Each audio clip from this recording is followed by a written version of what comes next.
So here's a question for you, since we're on the blasphemous, potentially heretical topic. So what if... I think that's pushing in definitely into heretical territory. I think once you add the physical flesh aspect of it and the walking through the flesh as a perfect being, there's something to that aspect. I do think it's interesting if Jesus had like a moment. He stumbled on some mushrooms and he I'm the Messiah. It's like, don't try this at home, but I mean, you want to be Jesus? That's really where that leads. My pastor never taught me that. I saw that on the podcast. Yeah. You didn't finish the podcast, man, because we worked it out. It's logical. Right. Keep on listening. Part 2 of the Snyder brothers. The Sean Connery Snyder brothers. Does anyone call you Shexy? All the time. All the time. Yeah. Like, hey there, Shexy. Yeah. But it was more a derogatory. Or I usually got more slack for my first name. Like, where you been, Ben? Or bend over. You know what I got? Anus. Anus? Yeah. I mean, it's right there. Anyway, you're back for part 2 of the Snyder brothers. Go.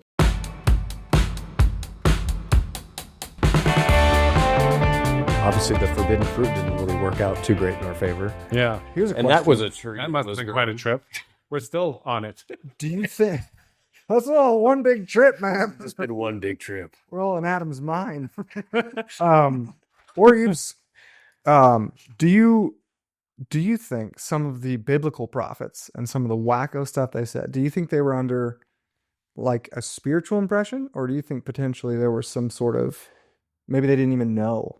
You guys heard the theory that the burning bush was an acacia? I was about to Because bring there's DMT in the acacia. Oh, interesting. Yeah.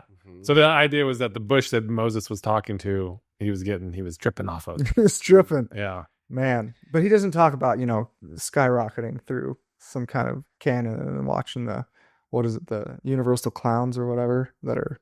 You never heard this? I'm not crazy, right? Apparently people that take DMT, they all have similar experiences, and they apparently shoot up through a rocket up into outer space somewhere. I don't know. All say the same thing. And then there's these jesters or clowns that are supposed to be the background of the universe, of what's holding the universe together. They're I guarantee you, if you look it up, it's a thing. I know. I've always heard that they see geometric shapes. There's certain things. No, these are specific entities that are you can imagine coders on a keyboard, and they're aware that they're there, and they're like, oh good, you made it, okay, we gotta get back to work, kind of thing. It's a simulation theory. Yeah, I think it's where a lot of it comes from. I think it's funny how close the simulation theory comes to God. Right. Yeah, I mean, I hear people argue the simulation theory, and it's yep, that's right. That's called life. That's what's happening. Life. Yeah. It's the coding is just DNA and atoms. It's the same thing, but the architect is the Almighty. Yeah. And there are things outside that can see inside, but we can't see outside. Mm-hmm. Yeah. I think too, a lot when it comes to the substance, it's your mind that's causing the thing being induced by another substance. So you can induce a lot of these things through holotropic breathing and self-hypnosis or hypnosis. You can induce a lot of this stuff. Yeah. So it's when someone's having a vision or a trance and they're seeing God or a wheel within a wheel or whatever it is, we don't really know how they got to that thing. Right. It's not that substance is... I mean, wasn't it Isaiah who was cooking with dung? Right. He knows we know what grows in dung. Yeah. That's where you get them little magic mushrooms. That's pretty interesting. Yeah. And at the end of the day, there's no way of really knowing, but an interesting question. I'm curious. When there's commonality between the experiences, like you said, everyone sees the jester, or with near-death experiences. Yeah. I was watching a video the other day, or a podcast where a guy documented a whole bunch of near-death experiences and the commonalities between them across cultures. It's wild. Where it's you shouldn't be seeing these same things. Yeah. I don't know. Yeah. There's things like that make me believe in God, that make me go, all right, there's got to be something bigger out there, and also just not wanting to be a meaningless cog in evolution, right? And there's going to be heat death at the end of the universe 100 billion years from now. Yeah, and what's also behind that is the depth, I think, and complexity that we don't understand. I mean, the simulation theory is a perfect example. Like, we can see what's around us tangibly. Like, I think that the spiritual world is just a lot more complicated. And I think as a culture, and maybe it's just where I'm turning my field of attention on the internet, there's a lot more people that are kind of waking up to like, whoa. I mean, that's why New Age kind of religion is so popular, because like there is a real aspect to this, and it is deeper and more complicated than we think. And I think that's where a lot of the faith has to come into play, where Scripture does say, stay sober minded, because there is an enemy prowling around. Like, we don't know exactly what that means. Like you said, I don't know what this is going to open. It could be good. You could have another experience that's great. You could equally have another experience, like you said, that's opening yourself up to something bad. Right. Just like you can walk to the gas station at night and be totally fine. You can also walk to the gas station at night and get mugged. Yeah. Like, if that's in the physical, how much more in the spiritual that we don't understand? Huh. Yeah. Yeah. Like I got a friend who he asks God for permission before he goes on vacations or trips. Like, it's like a trip. He goes before he goes on a trip. Yeah. However you want to take that. I just find it interesting. It's like, do I need to seek this pleasure or not? Right. Yeah. Is or this, experience or whatever it is. Like, whatever. And sometimes the answer is go for it. And other times it's like, no. Right. Well, and there are specific tools that are given to us, like fasting and prayer and tongues and a lot of those things that I think it's almost like a bodybuilder that, there's a lot of people get into the gym and they're like, man, I'm going to start taking steroids. Like, why not? It's like, well, have you exhausted the other means? Have you even tried them? Have you tried a good diet and working out every day? Like, see what that does. So it's like, but they're seeking the outcome, not right. Because that's the other thing the Bible says, is that physical exercise profiteth little. Right. Bodily exercise profiteth little. And I think that's also in relation to like what the Greeks were doing with the Olympics and like putting all their focus on physical form. Right. Realizing like your body fails eventually. We live in a world now where, it profits a lot, because otherwise you're sitting in a chair all day. Right. And your body's going to fall apart. Yeah. If you don't stay in shape. Yeah, exactly. But as an analogy, like the same way that I would question, are you doing these other things beforehand, is the same way I'd say to a believer that's like, I want to experience God and have that deep connection, so I'm going to use a substance. Okay, well, if you're using these other tools and you get up to this point, just like someone who's working out every day and they want to take steroids eventually, you're probably going to get to the end of that road and be like, wow, you know what? I'm actually good where I'm at. Like, this is working. I guess it's a shortcut, much like steroids are. And steroids have a cost, and so does other shortcuts. Like, there's no shortcut that doesn't have a cost. Right. That's one of the things nowadays with the whole AI revolution, is it's creating a ton of shortcuts to where, like, why even do anything? Like, if it goes where they claim it's going to go, which everyone who claims it's going to go there are people who are invested in it. So. Right. Probably no bias. Yeah. But if it goes there, it's like, what is even purpose anymore? Like, what are we doing with our lives? Like, for sure. Because we're just going to sit around on the couch and be entertained? Well, and by yourself, really, because already algorithms are just a projection of yourself. It is slowly feeding you better and better material that you want. Echo chamber, yep. Unless you use DuckDuckGo, Ben. He was giving me a hard time earlier today. That wasn't worth the joke. I lost my train of thought. Shoot. Algorithm. Oh, yeah. Kind of the reflection of yourself. Like, how much more so now to have a hyper-intelligent algorithm that is now just feeding you back exactly what you want to hear, the style you want to hear, and in a way that is like, this is really good. It's not feeding you adversity, which is what makes you a better person. Yeah. It makes you a terrible customer. Or even if why am I going back to this thing? If it is feeding you adversity, it's flavored the way you want it. It's the adversity that... Well, it's feeding rage or anger. Yeah, or exactly. It's not wrapped around like, oh, maybe I should actually consider this alternate perspective that's not mine. Exactly. It's, I hate that person because they're not in my camp. And these are what the other side thinks. Aren't these guys dumb? Yeah. I love it how nowadays you have like so-and-so owned so-and-so, like this conservative owned this left winger, and this left winger owned this right winger over here. And it's the exact same video of them. And it's just a perspective thing. It's nuts. And there's like a big population of people that still just ingest that all day long, watching the news, soaking it in like this is important. But could this be the detriment of us just having too much information available at our fingertips. I don't think we were ever designed to have this much input coming in our small. We're little certainly feeble not human designed brains. to have this much of a emotional up and down and dopamine Mm-hmm. Right. insertion. Like that's like, I mean, because I've been watching a lot of people. There's actually a really good podcast that I edited. So I edited the podcast. It's not out yet.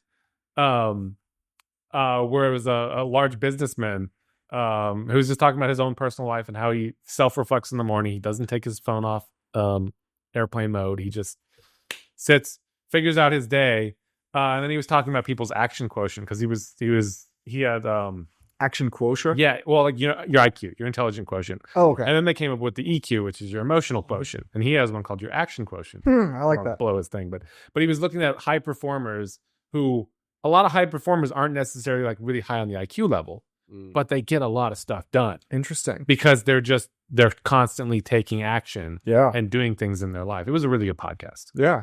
And I think that's another thing too, is yes, we have all this access to knowledge. Couple that with we have so much leisure and free time because most of us, I mean, I work from home 50% of the time. I know my neighbor works from home 100% of the time. None of our jobs are super hard, if we're being honest, compared to where they were 200 years ago. Like physically hard. I'm choosing, my hobbies are breaking my back, not my work. But I think that coupled together is where that dopamine definitely rush and all that kind of stuff. And that's where that, I guess, access to your psyche can definitely come into play to where now your day is gone because our phones are telling us you spent four hours a day on your screen. Like, But whoa. what you're doing is you're avoiding boredom. Exactly. That's all you're doing. Or even just avoiding tasks. Go mow the lawn. Well, let's just hop on the phone for a little bit. Yeah, Let's see where that but goes. if you didn't have a phone, you'd get bored. You'd go mow the lawn. That's exactly right. Because boredom is a tool that allows you to produce. Yes. Yeah. If you use it effectively, because it's also It can be very destructive. Yeah, yes. it can be very As you guys can attest. yeah, definitely. Oh yeah, there was Maybe a lot that's of what it bored was. times. Maybe We we're were just too bored. That's Yeah. what it was. Probably. Yeah, go outside and play, kids. Yeah. Oof. But it makes Yeah. you wonder: is this next younger generation coming up? Their attention spans are just getting shorter and shorter and shorter with how much dopamine they're getting. You know, at least we can all in this room say, like, we knew a time before we had social media, before we had smartphones. We knew what actual boredom was, to just be locked out of the house, go play outside, go play in the dirt. And it seems like this younger generation that, you know, they'll have a smartphone in their hands by age 8, 9, or 10. Yeah. They'll just never, or younger, Yeah. they'll never not know what that was like. And it's like, how is that going I to play think there's out a- for the future We're society? seeing it already with Gen Z, Mhm. which interestingly is a more religious generation than millennials were. Mhm. Like they're actually more of them like going to Orthodox religion, like Catholicism. Yeah, I've heard that before. Like and more. Yeah, that's interesting. I think because they're recognizing that there is this hole, Mm-hmm. and all of culture, I think right now is recognizing that there's a big God-shaped hole. To use that like common analogy, Yeah. where there's something missing in our lives. This is why you see a lot of influencers that are gravitating toward religion Yeah. anymore and away from atheism, because atheism was the cool hot thing, Right. you know, like it was in communism. Kill 250 million people, Yeah. you know. They complain about religion being like causing all wars. Yeah. It's like it didn't cause any wars in the 20th century, Right. and a lot of people died in the 20th century. Right. Yeah. Most of them under oppression. Yeah. Yeah. Mm. But yeah, there's just this hole right now, and a lot of people are recognizing it and gravitating toward God. And I Because, like you said, you said, give it a try. I like it, the trial period. Yeah. Take the trial period and see if this works out. You're giving your credit card, and then you don't back out. yeah. Yeah. Don't cancel that Right. subscription. Yeah. Keep that one around. But to your point, I think also there's always been throughout. I mean, I remember writing a paper in sociology about the Gutenberg press and how they thought there was they were the elites, if you will, the upper class, thought it was going to be the end of humanity because now anyone can print a book, anyone can Read read, it. they can spread information like nothing. Your average Joe can read. This is going to turn into chaos. We're doomed. And they were right a little bit, but they were also incorrect a little bit. And I think that same diverse picture of printing books, like there's a lot of books out there that are just garbage and not accurate. And obviously there's books out there that are completely accurate and very helpful. I think that same dichotomy is what this technological leap will also produce. Yeah. And it's like anything, what we were talking about earlier, the tool that you're going to use it for. It's a tool and how you use it. Yeah. What's scary is to have access to a tool without guidance, and no one has experience or guidance in this area, really.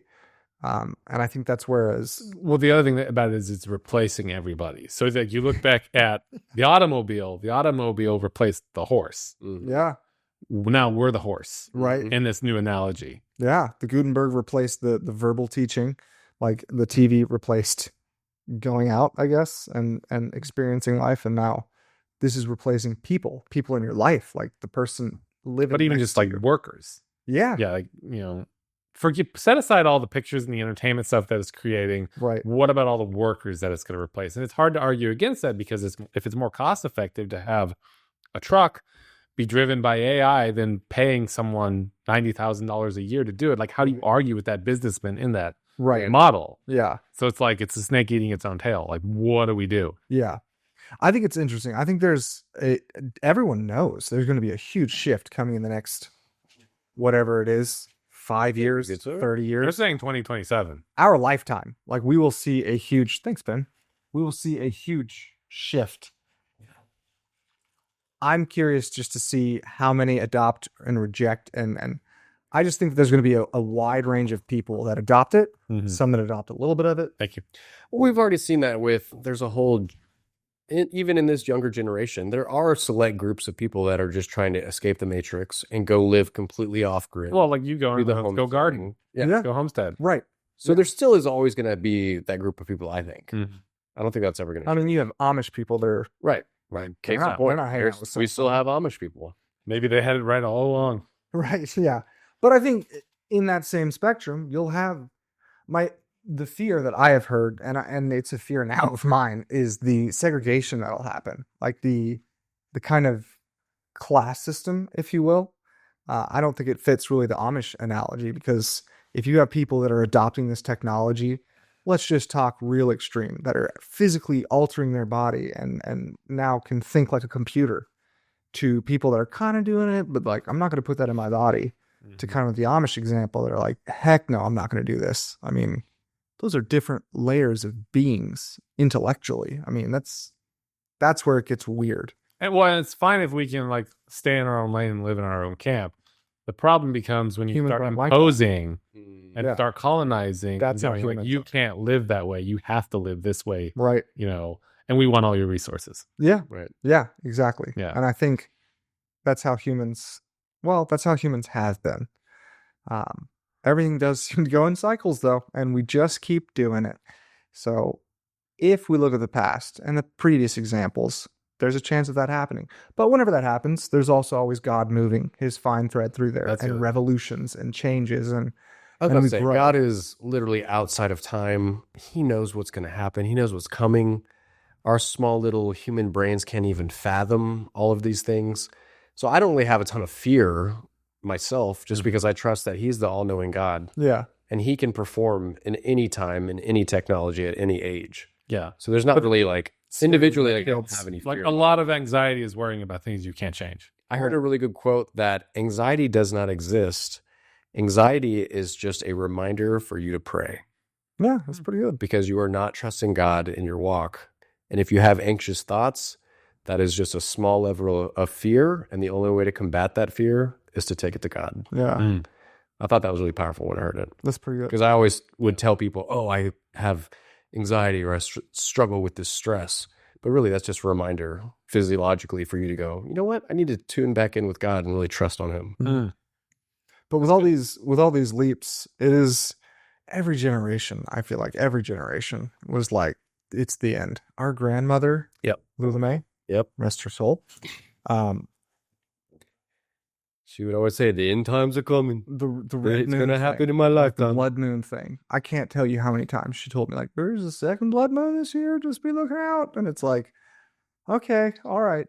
Like, I never want to be. So every generation thinks like, this is it. I'm going out. Y2K, I'm going out. 2012, The Dust Bowl. Mayans, Like, the Dust Bowl back in the 30s. yeah. Mm-hmm. It's always been the end of the world, but truly, no one knows when the end of the ages is.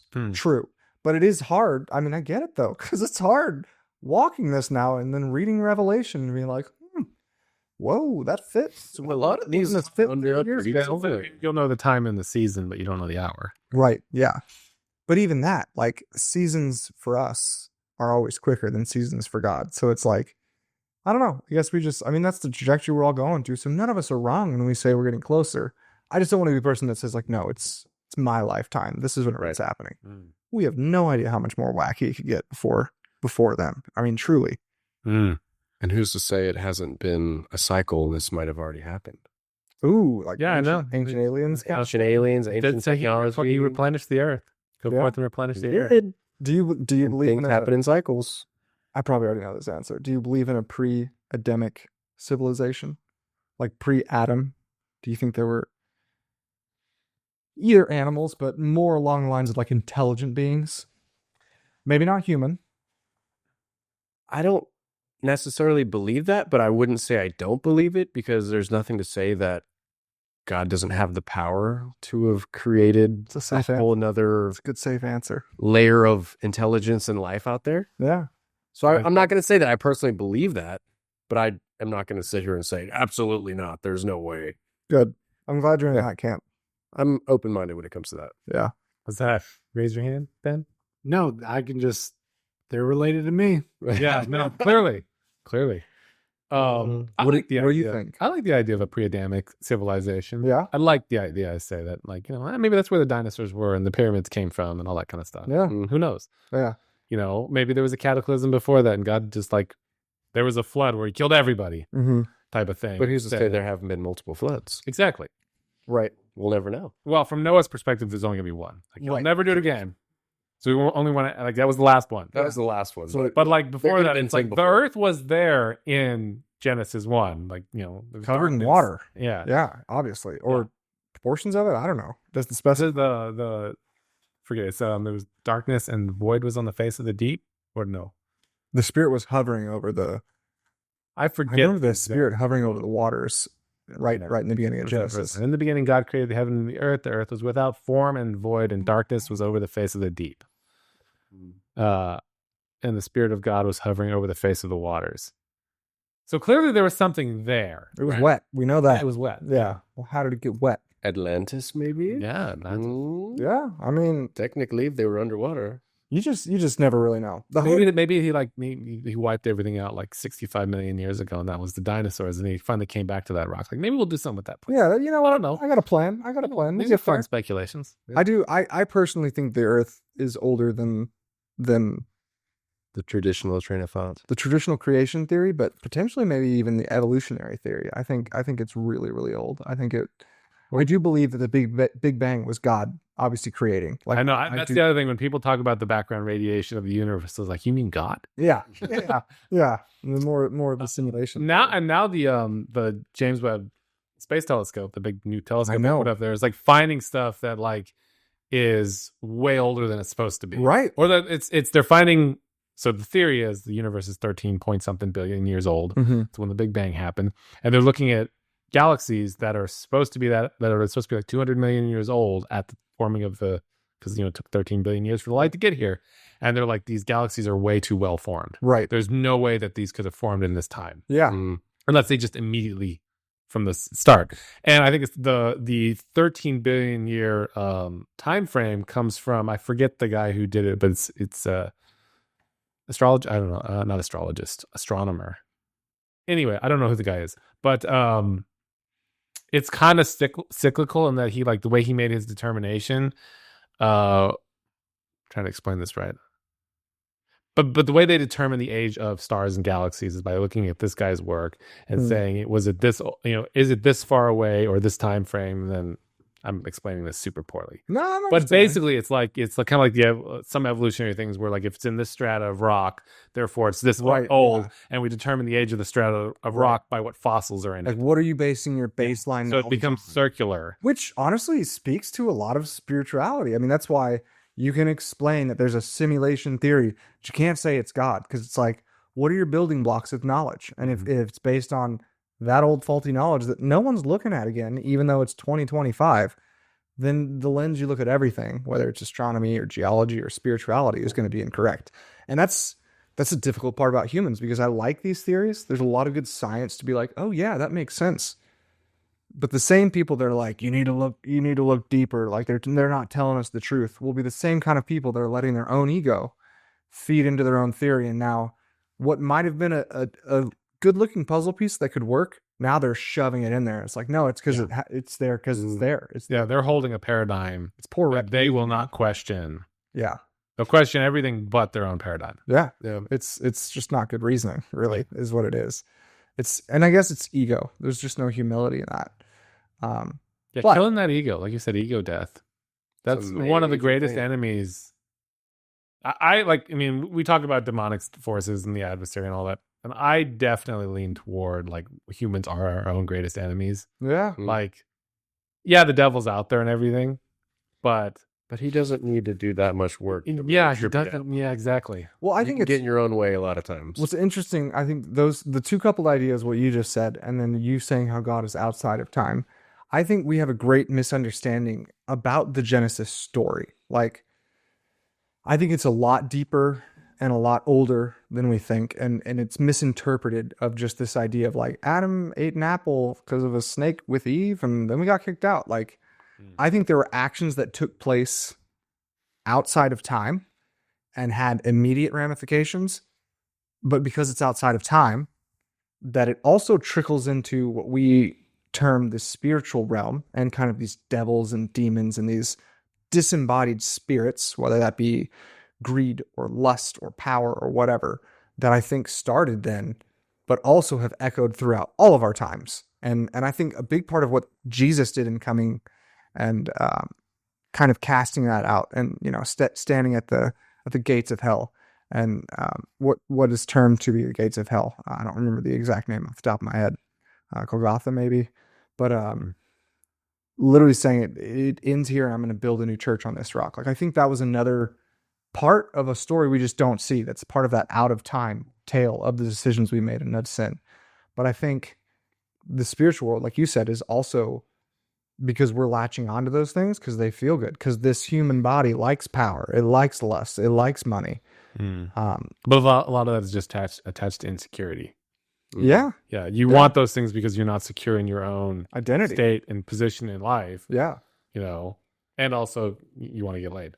yeah. Let's be honest. Like, if there weren't women, like, how much would we really be building as men? That's true. You're not wrong. Yeah. I mean, Like- nowadays men do it for other men. Micah. But even, but even then, like, seriously, like, we would live with a mattress and a TV Yeah. and be happy. Yeah. Like, we get our houses for our wives. I packed to And- come to Ben's house with a Ziploc bag, a swimsuit in case it didn't rain like it did, and a phone charger. Mhm. My wife comes along with the kids, of course. Obviously, she packs because she's a mother and all this. I have no problem hauling that in like a donkey. Like, all right, I'll load it up, and I'll do it with a smile on my face. Why? I might be getting laid tonight. I don't know. Probably not, because we're at Ben's house, and that's just. But maybe You're saying there's a chance. maybe we can make this. So I mean, the logic you're using is not completely wrong.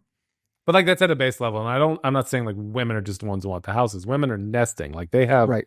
They have long-term biological strategies because they have a high-cost reproduction. Yeah. Men have a low-cost reproduction because we can hit it and quit it. Yeah. And so, like, yeah, the commitment, like, the beauty of marriage, where, like, the man who has the low cost puts in a high cost into, my wife and I have talked about this. All right. But, commits to the high cost of, like, raising a family, but then that's his lineage. Right. Like, and inheritance is one of the most important themes in the Bible, and it tracks through men. Yeah. In the Bible. Yeah, I don't know. Anyway, it's a concept. All that to say, I think the big ego death is a big part of our physical death. I think a lot of this human ego that is tainted from that original sin, from yes, we've been redeemed by Christ, but are still living in this weird echo that we don't fully understand. I think when our physical body dies, I don't think, we were talking about this on the way in here, I don't think like you get amnesia and you're a new creature. And like, yes, you're a new creature, but you're still your soul. Like, I personally think we have memories on the afterlife of what happened here. I think it's a big aspect of why we're here, is almost like Samuel did. Yeah, exactly. He remembered Saul. Yeah. I mean, I think it's accurate. I think because a lot of a lot of what I was raised teaching was like, no, you won't know who your wife is. God wipes away every tear, so he wipes away every memory, essentially. But I What's think the point then? exactly. Mm. I think we're here to record the hell on earth that can exist if you go against God's will and follow in Lucifer's fall and that same I'll be God kind of mentality. I think it's a record we'll look back on a lot and be like, oh yeah, no, I trust you, God. Like I learned that lesson. I'm good. But without the ego of like, but I bet you I know better But I bet I because I want to get laid. So I just to kind of circle back on it, because we were talking about pre-Adamic races and the potential for that.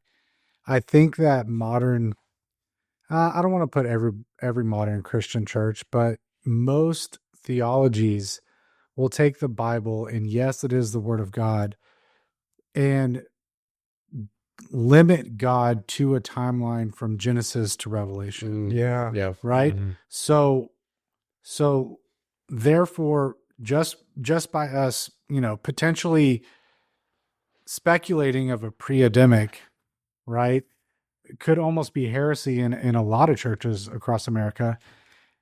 A lot of preachers stop at heaven, Yeah.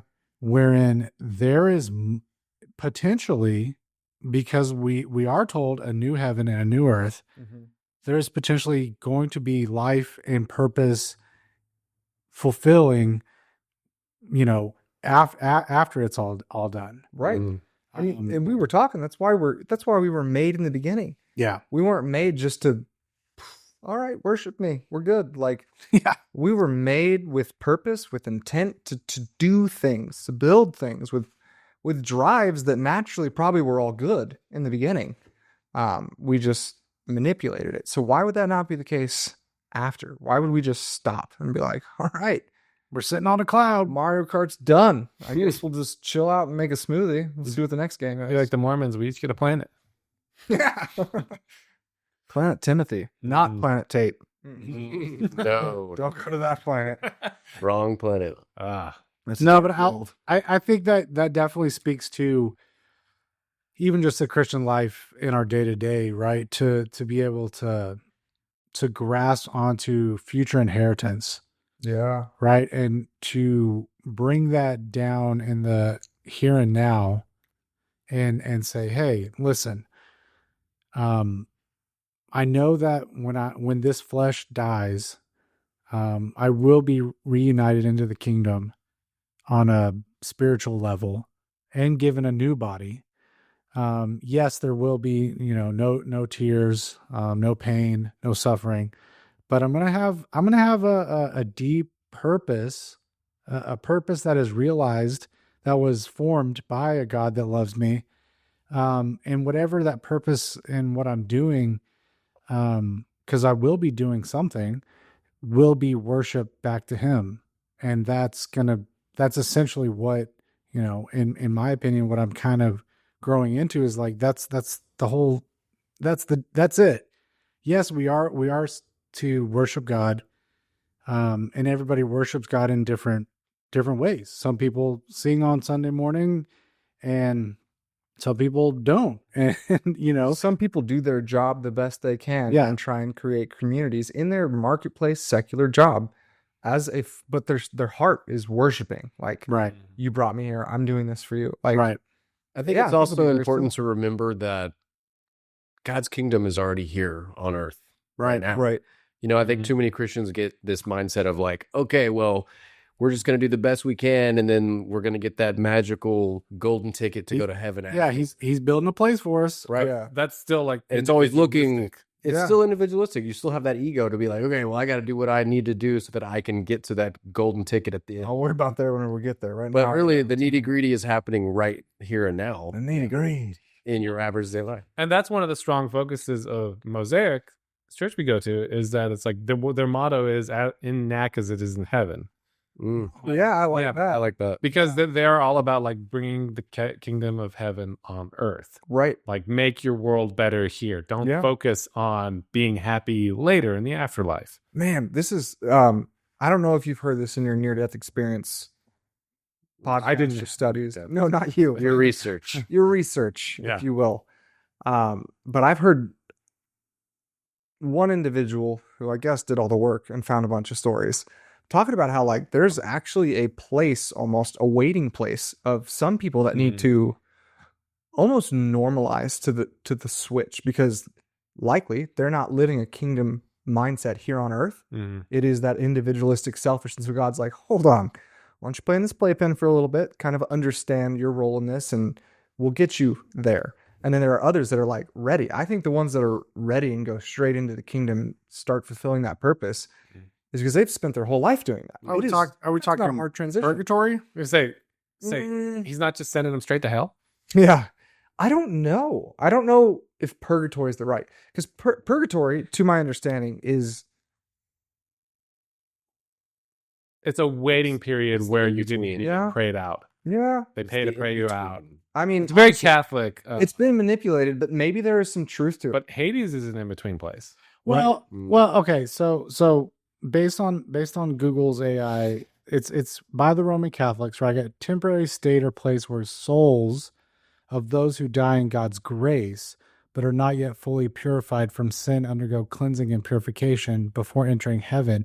And I think a lot that's, I don't know too much about the Catholic Church, but I think you can't, I've heard of, can't you do rosaries for the dead and things of this nature, right? Well, that's what indulgences were. okay. Where you would go and pay for a priest to pray, and then that would get you out of purgatory. Purgatory, right. But it was a big moneymaker for the Catholic Sure, Church. sick way to And make they a living. eventually did away with it. That was Luther's whole thing. He had a big problem with indulgences, and that's why he split off. And yeah. I don't know if I agree with the last part where it's saying cleansing and purification. Like, I believe if you believe the blood of Christ has paid your sin, then you're cleansed, you're purified. Right. I think it's more of for the individual, whether that's a soul or you already have your new body, who knows the details. I think it's more for the individual to normalize. It's not like you're not good enough to come in. I think it's more like, listen, for you, you're not ready for this. Like, just, well, one there's similarities in a lot of near-death experiences. analogy my wife has always given is on the purification note, is that if we have things in our lives that are impure, like, you were refined in the fire 7 times, gold is purified, silver are purified. If there's things in your life that are impure, God will purify those things out of you after you die to get rid of the dross. But what does that mean? Is that immediate, or is there a time? And like when you say the sinner's prayer, or when is immediate? Like, what do you mean? Maybe expound more on what you're talking about with what your wife's analogy was. I would think after death it would be immediate, but I haven't really like you almost go through a filter of just like, and those things aren't left behind. But again, this is just like a thought process right now, like Hold on. conjecture. yeah, Real of quick. course. God is outside of time. So when you're saying immediate, or is there's this purgatory period? That's so true. I'm not sure that I agree on God's outside of time, but No, you don't Let's think hear so? your thoughts on that. Because I believe the creator of the universe lives outside of a time. well, it depends on whether you like. I have a hard time believing that God created all of this just to know exactly what we're gonna do. Because what's the fun in that? I don't believe that happened. I think there's a good amount of free will as well. But if God knows what you're gonna do, how can you have free will? Because it's not necessarily predetermined. Right. But if God knows, now I believe God is an extremely good predictor of human beings. Like, he made us, he can see exactly the direction that we're going to go 99% of the time. But there's enough instances in the Bible where God basically says he doesn't know. Yeah. Or that something's going to happen, and it's not that God was wrong, but that he could change his mind, such as Jonah, Yes. right? The story of Jonah. But I mean, he says in 40 days, I will destroy this city. Right. It was very clearly stated. But it's more like with Sodom and Gomorrah, where it says the Lord went to Abraham and he said, I'm going to go and see if these things I've been told are true. If not, I will know. It's like that even goes against omnipresence when you look at that one. Yeah. Interesting. Which I'm on the fence about. But I think he's all powerful. I agree he's all powerful. But I think that he created a world in which it's an open stage play happening, in front of him, and he's like, how do I adapt to this thing? How do these crazy ass people are going over here doing this thing now, this thing over here? I 100% believe he could have created a world where it's all a script and we're pre-programmed to do what we're supposed to do. Not much I bigger just than I that. just don't get the point in, like, if your child is pre-programmed by you to be an exact certain way, do you have the same relationship with them than you do as a child who's adaptable, who can make their own choices and go against your will? But holding all of that intangible, God could still be out of time, even allowing that amount of free will. Like, if you are outside of time, I guess, like, I need that defined for me. What does it mean to be outside of time? so I think if God created all this, just like that's probably a poor analogy. I'll just kind of start describing it. We'll see if it makes sense. How about that? Okay, so if we've got time, which is linear to us, but as I was talking in the theory, all of that is held on the idea that it's cyclical, meaning if you're outside of time, you can see it all at once. That doesn't Like mean fourth dimensionally? Yeah. Okay. But that doesn't mean the events are fixed. And obviously I live in time, so how really can I experience this knowledge? Like how can I really understand it? Other than if you can observe the beginning and the end, but it's all happening and is in the beginning and in the end, you've seen it all happen. You're aware that it's going to happen, so you have that omnipotence, like you have awareness of everything. Well, omniscience. Omniscience, sorry. Omnipotence is like all power. All powerful, yeah. Omniscience is all knowing. All knowing, yeah. Omniscience. So that doesn't mean that what you spoke out in creation of that model, that your word is going to happen. And that's kind of where God rests himself and has faith in himself because he's God. Like, I spoke this, there is light, there is good, like this will happen.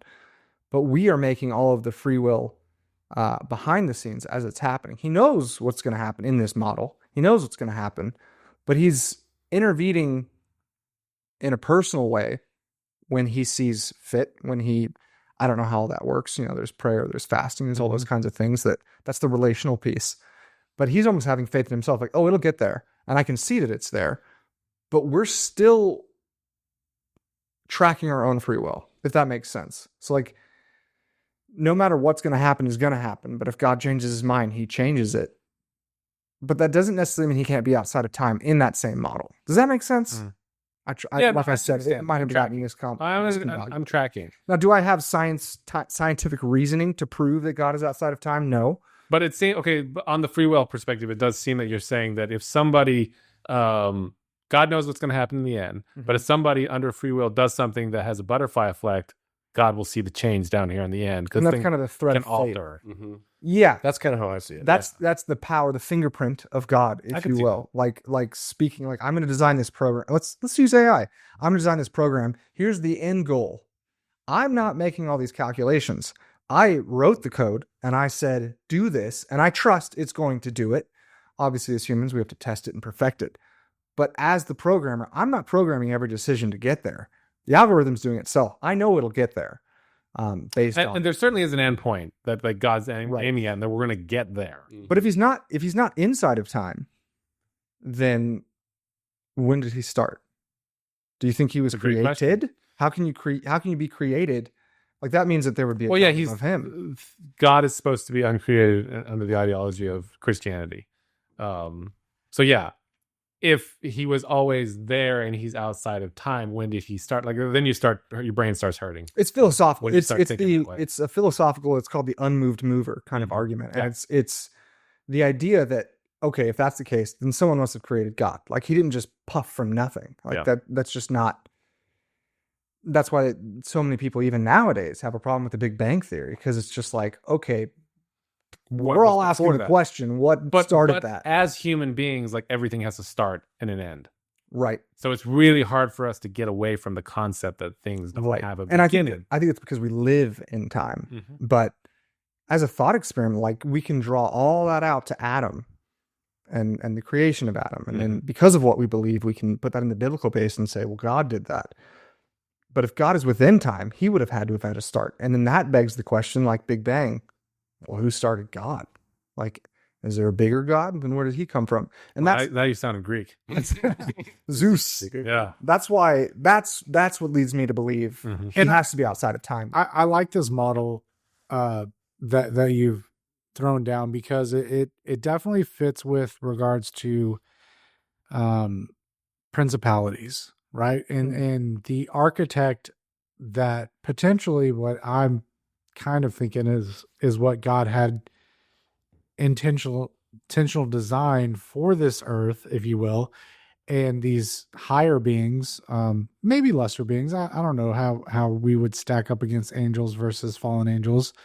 Some might call them higher, some might call them lesser, but anyway, right. And they were given dominion over the earth, originally. And their design was to shepherd the human race, to direct all that glory and worship and, back to the Almighty, back to Yahweh. But in their own fallen nature, once they rebelled and they found that, these human beings, they can worship me. Yeah.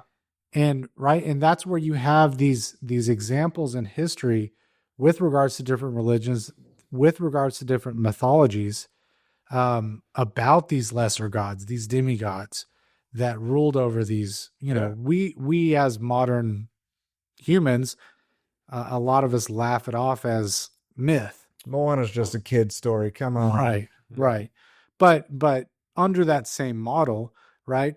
And then through that same thread, you see where God is like, okay, I'm gonna still save humanity, if you will, through Noah.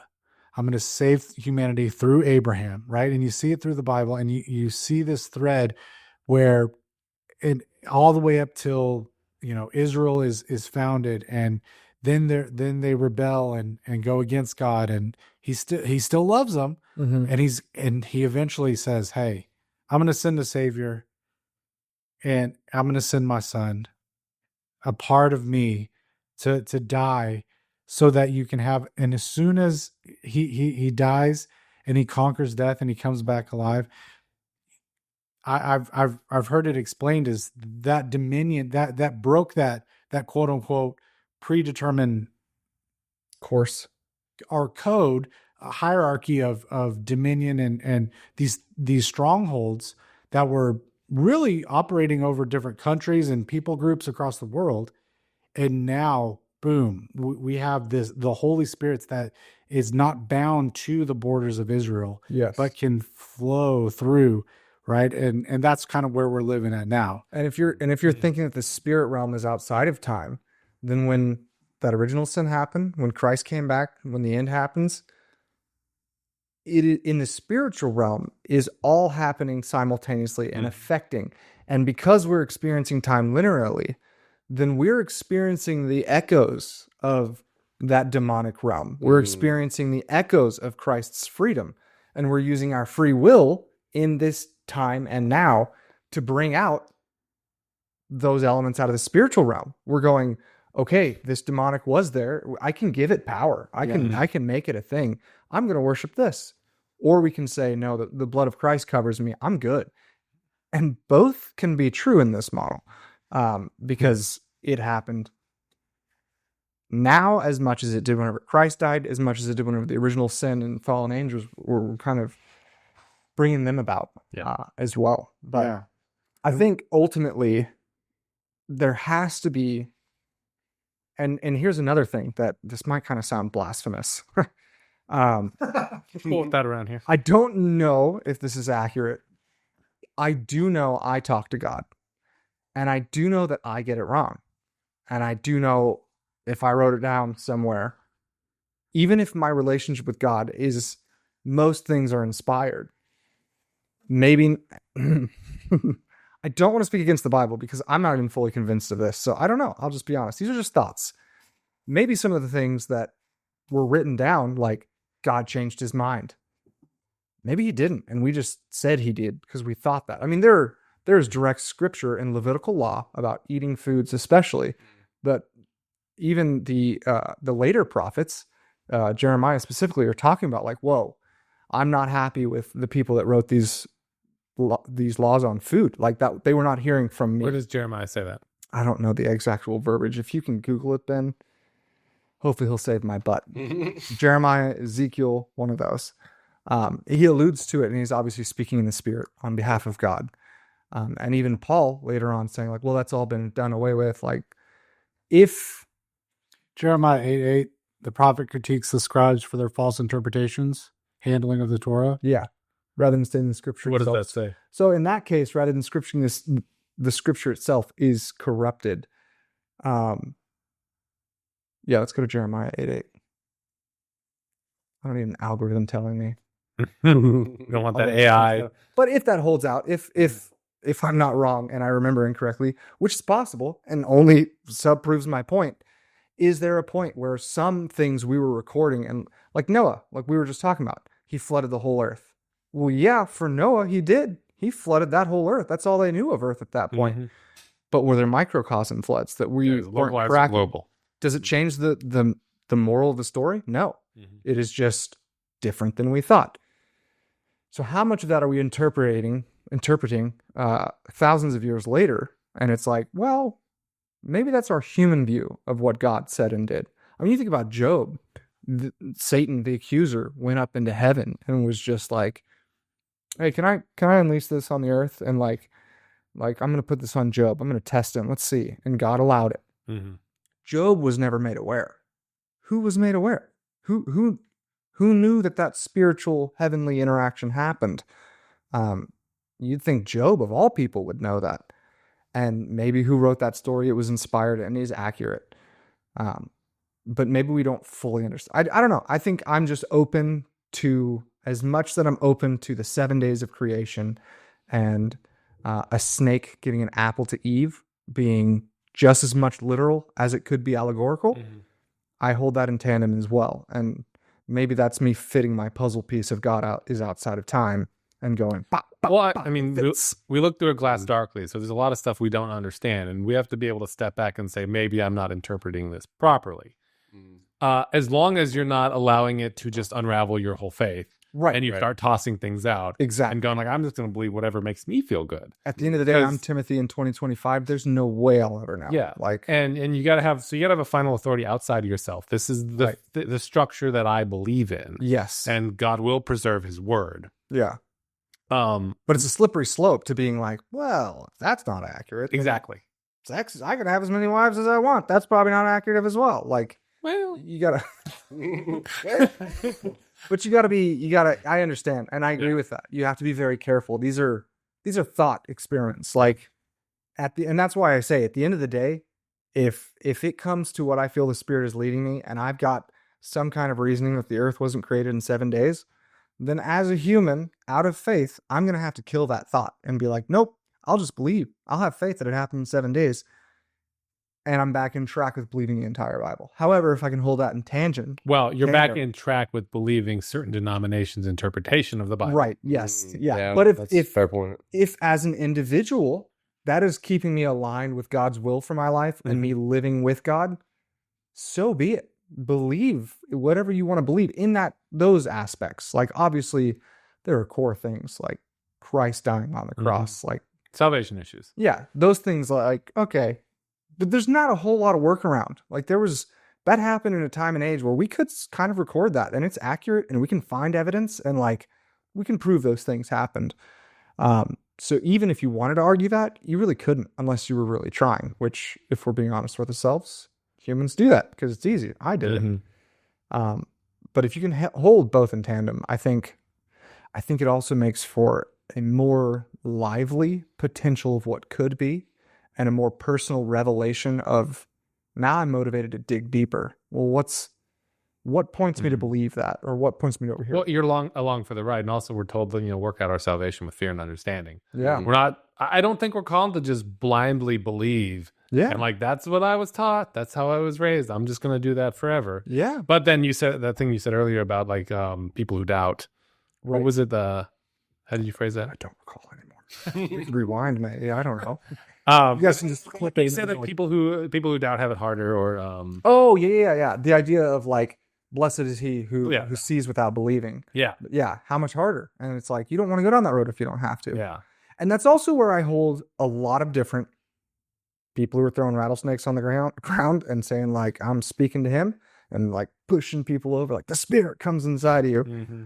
And people who are like, nope, the Holy Spirit doesn't exist. Yeah, I mean, he does, but I don't know him. I think God uses different personalities for different people, and it is a beautiful spectrum of creatures and beings. And the quicker we can stop saying, that's crazy, even though I totally think it, I'm not going to judge you. And the more we can be like, so you know Jesus, you're walking with him. Okay, cool. Dude, throw the snake on the ground, man. I mean, I hate snakes, so I'm not going to be there, but that's your jam. Like, I don't need that to convince my faith. But who am I to say that's not God working? Just like the thing with the mushrooms. Like, he uses whatever he can because we're dumb humans in linear time. Are those people changing the world? Are any of us really changing the world?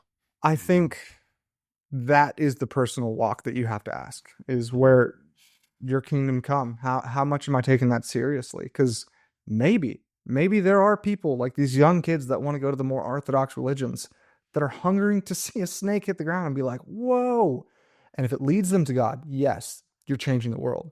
If it leads you to man, no, you're not. Now you're making a den of robbers in the house of the Lord, which is not a new concept. So I think they're also seeking that structure. Like, the reason I get the appeal behind the Catholic Church, where there's this clearly defined structure, and you just like, these are the things you follow. These are the prayers you say. You know, do mass once a day, once a week, whatever it is, and but it's just like, it's clarity as these are the things I have to do. Sure. Whereas American religion, American Christianity is again very individualistic. We each do what is right in our own eyes. We figure it out for ourselves, and I'm not sure which is right. Really, at the end of the day, I don't think Catholicism is right in a lot of ways. I can't handle Mariology. No, like, we're worshiping someone other than Jesus, God, right? Yeah, and praying to them. Like, but I think that's a big. It's the difference between religion and relationship. You know what I mean? Like, it's not all just going to be a set of guidelines and rules that if you follow this is what the outcome's going to be. It's more supposed to be directed toward your personal relationship with the Almighty. And that's scriptural. I mean, that's where the scariest verse, I think, in the Bible, where it's saying, you know, they'll come up and say, look at all these things we did in your name. And then he says, go away. I never knew you. You didn't know me. Wow. Like, whoa. Those are but also within the constraints of the Catholic Church. Like, I know Catholics, and some of them like are speaking with the Spirit, like they 100%. Are connecting with God. And I also know Catholics who are like, not at all, and they're just doing the right thing, get their insurance card or whatever their reasoning is. Plenty of Christians that are the same way. I'm like, that's where like God is cross-denominational. Yeah, right? Like, well, let's take it back even further with Moses and his father-in-law. Right? Not a Hebrew born, was not, they weren't Israelites, but yet he knew God. He knew Yahweh. Yeah. And God was working through that. I mean, if you just take the point of religion versus relationship, right? And follow that thread. Yeah. Yeah. He wasn't Jewish. He wasn't Jewish, right? Yeah. Or Israelite or Hebrew. Yeah. Right? And yet he knew who the true God was. I mean, Melchizedek wasn't an Israelite. Right. There were no Israelites. Yeah. Just Abraham. He's a weird character to think about. There's a lot of weird. I think he was Jesus. So was I accurate here? The verse in question, where I think Google AI was pulling out of, Jeremiah 8:8. How can you say we are wise and the law of the Lord is with us? But behold, the lying pen of the scribes has made it into a lie. So what does that mean to you? How do you interpret that? Well, I've gotten to the point where I really disdain pastors and preachers that take single verses. Okay. Well, I'm not a pastor and preacher, so I'm no. So with that being said, that's read on. I would have to. I think it's misinterpretation. Like, I would have to read the whole chapter as a full to see what the context is with regards to why he would say that. But once again, there is some validity to say that, the scribes potentially could have had it wrong. that was a lot of what was going on with the Pharisees too, where they were like altering the law or putting a hedge of protection around the law. So you had a bunch of laws that were their laws, the scribes' laws, Pharisees' laws, where you couldn't break God's law because you have to break their laws first. Right. So let's tabletop that idea then. Let's go back to the Job experience. Well, I guess where I want to go before to finish my point, one of my big things is free will. Like I do firmly believe we have free will. Where God fits in time outside of that, I believe God's all powerful and can do what he wants to. Yeah. I agree with that statement. And so whether he's in time or out of time, I don't think it's a bound on him. Mm-hmm. It's a boundary on where he put himself in order to be inside of this world. Okay. I like that. Part of it. I like that. Also, then you have time dilation, which I find interesting. Yeah. Where it's like, okay, if space and time are connected and you have no time without space and God created space, well, then there would be no time unless God created it. So what do you do with all that? Yeah, it's a lot. Or even more interesting with the time dilation, maybe the reason all this happened, maybe it's not just like that God's outside of time and so it's secular and we're good. That's nice and pretty and clean. Most things that are real in life are not nice and pretty and clean. They're all mixed up. Maybe due to time dilation, a lot of these events can happen and have an effect with God because he's in a different space-time. I don't know, like physical space in time. If Christopher Nolan was a Christian, he'd make a movie about this. Right? Yeah, that'd be like the ultimate time Interstellar. Weird movie. Oh, but yeah, out of the wormhole. Going on like that's. I just wanted to like finish the topic off. But So with this verse, just to once again go back to your hypothesis here. We also see in more recent traceable history where you have a split between the Roman Catholics and the Orthodox. Mm-hmm. Then you have a split even further between the Roman Catholics and the Lutherans. Oh, yeah. Right? Within the Catholic Church, you mean? Mm-hmm. Yeah. Right? And then... Wait, go back, sorry. Like Orthodox. Lutherans are Reformation. They're Protestants. Yeah. From the Reformation. So yeah, the Protestants split off from... I believe Greek Orthodox is way back before Protestantism. So what I'm getting at here is we're talking about Jeremiah, where at the time, most of everything that would have been either written down that we call the law, the Torah, right? Potentially was verbalized. Yeah, it was all as oral tradition, right? And what if they had it written down, but very few people could read or had access to that material. The scribes, yeah. So what if we're really at it's a refinement, right? A continual refinement of God's word to question and analyze against, different versions and copies and continually to refine. And do we not see that in examples in the Bible about the character of God? Right. Yeah. The meat and potatoes don't change. Right. Mm-hmm. Yeah, exactly. But it's just, it's a continual, even as now past the Reformation where we have different translations, where now we're bickering about whether you should read ESV versus KJV. Yeah, right. Right? Or whatever. KJV too. Like, whoa, where are we going? Right? And if not just a refinement and a refinement continual, to what? To ultimately spread the word of God and to spread the good news and the gospel that, hey, you're not just a dumb human that's on this earth and a result of, millions of years of evolution, right? But that there is a design and purpose for why you're here. Yeah. Mm-hmm. Yeah. And I think you also have to hold the Bible for what it is, which is a testimony, the testimony of God. Mm-hmm. My testimony with God, like I'm saying, is littered with mistakes, with things that I didn't hear him correctly, or I thought he was going this way, and then come to find out, whoa, I guess God changed his mind. Really, he was just, I won't say pushing me because that turns away free will.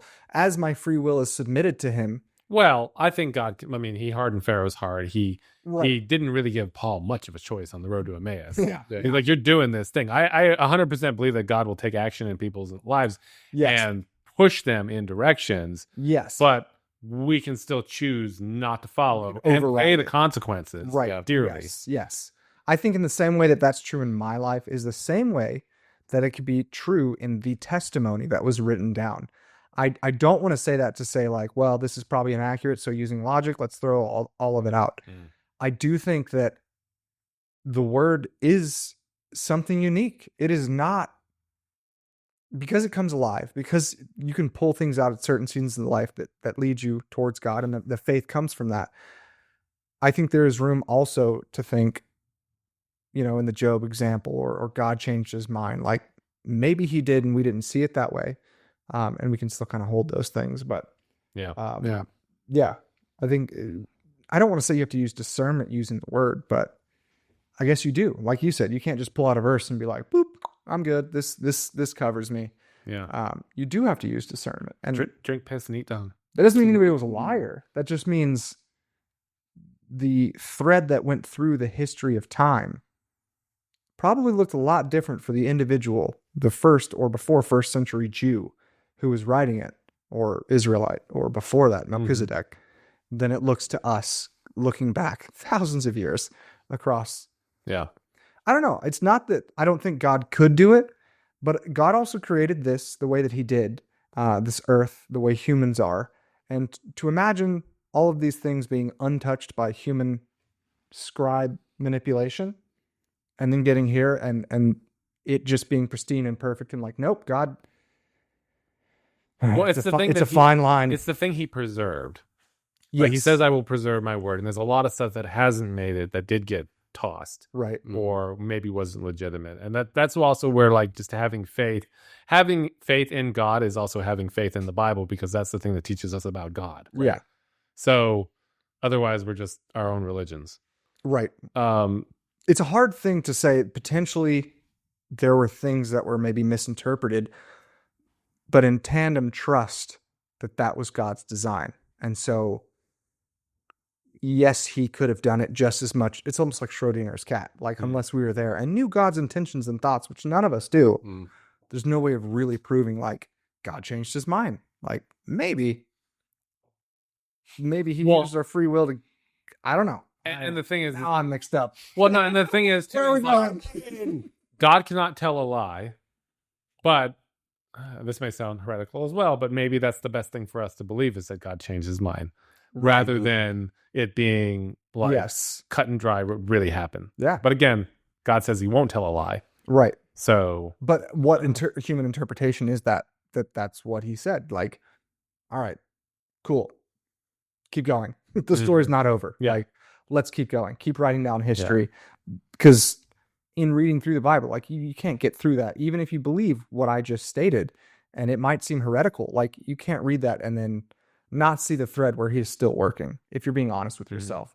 It is the dangerous ego mind that uses knowledge to say, ha, see, that's inaccurate. So it's all inaccurate, you idiot. And it's like, but I've I'd got to say be more humble than that. the same spirit happens with people who are on, like, believe everything you read, no matter what, as it was taught to me to be interpreted. Yeah, exactly. It's the same spirit in both camps. Right. Yes. Rather than being like trying to like find your way through life, trying to be the best person possible. Where is your heart at? Yeah, you just want to be right. Like that's ultimately what it is. Yeah. Yeah. It's about winning, not about prosperity. Exactly. And so I guess I bring up all that to say it could be just as much as it could not be. But at the end of the day, it doesn't change your daily walk. It doesn't change your responsibility. How does this make me a better Christian? Yeah, exactly. Like for me, it causes curiosity and interest, which causes me to want to dig deeper and like to learn more about what could be. But I have to be careful and not let that get out of the way or get in the way as a distraction. Because like, give me this day my daily bread. Like today, tomorrow's got its own worries. The past has its own. I think it's very important also to focus on just being present and live it. Like we keep talking about, God maybe being outside of time, or maybe he's right in line with us, but it's all about this present moment. The future doesn't exist. The past is just a memory. all we have is this current moment in time. Mm-hmm.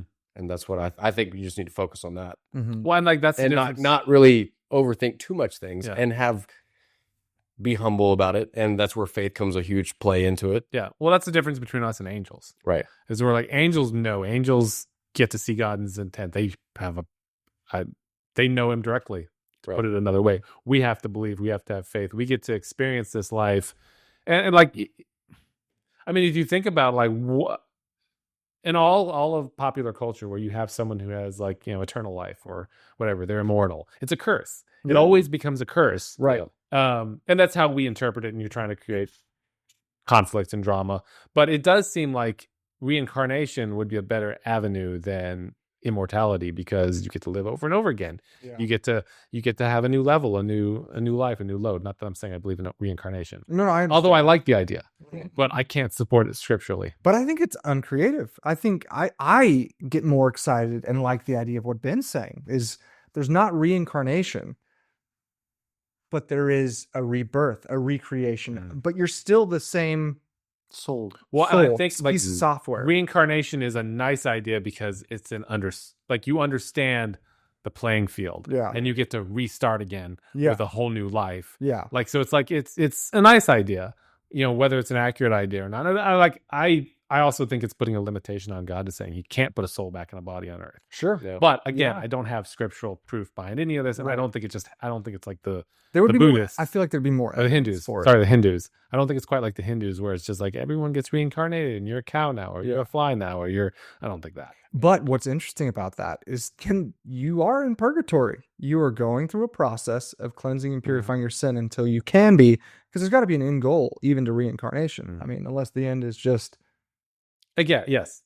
there's no end. Yeah. Like you just keep going. It would be the result of, now I'm body number 732 and now the sun just blew. And again, it's something that you better be past 700 when it explodes. It's something that I don't think about often, but it's like more of like it's every now and then you entertain and think like, what would that actually be like? Yeah. What would that, and there is some, that's and that's why I feel for people that have kind of a repulsion or an avulsion, I will say.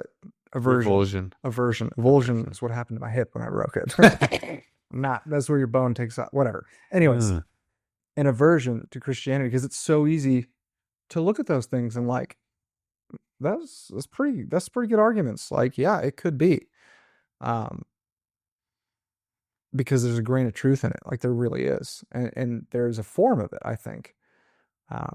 But maybe this contradicts what I just said, but I also believe in the scripture and that at its core and for its bulk, and I would even contradict myself to say every detail of it is also accurate. Well, I think the perspective is just different. Let's take it back to this. I don't know why I keep on going back to this, but I think it really explains a lot of confusion with regards to different religions, that if you are questioning what is the way or not the way,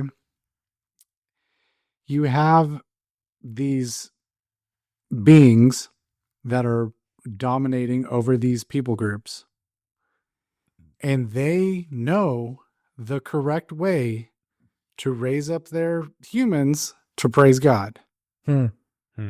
Interesting. But now you have corruption that comes through. So yes, there is little traces and nuggets throughout the world, throughout the religions, that yes, they could be right, or whatever the case may be. Yeah. However, that is not the ultimate salvation and the way. Right. Right? That Jesus is the way. Yeah. Right? And so you still have this historical aspect of, with regards to these entities, these beings that are fallen, that were originally designed to direct and point everything back up to Yahweh. Foreman, yeah, like shepherds. Right? Yeah. But they have corrupted those. I mean, you go dive into frequencies or whatever the case may be, alternate sciences, different paths to enlightenment, or whatever the case, right? But they've been corrupted. Mm-hmm.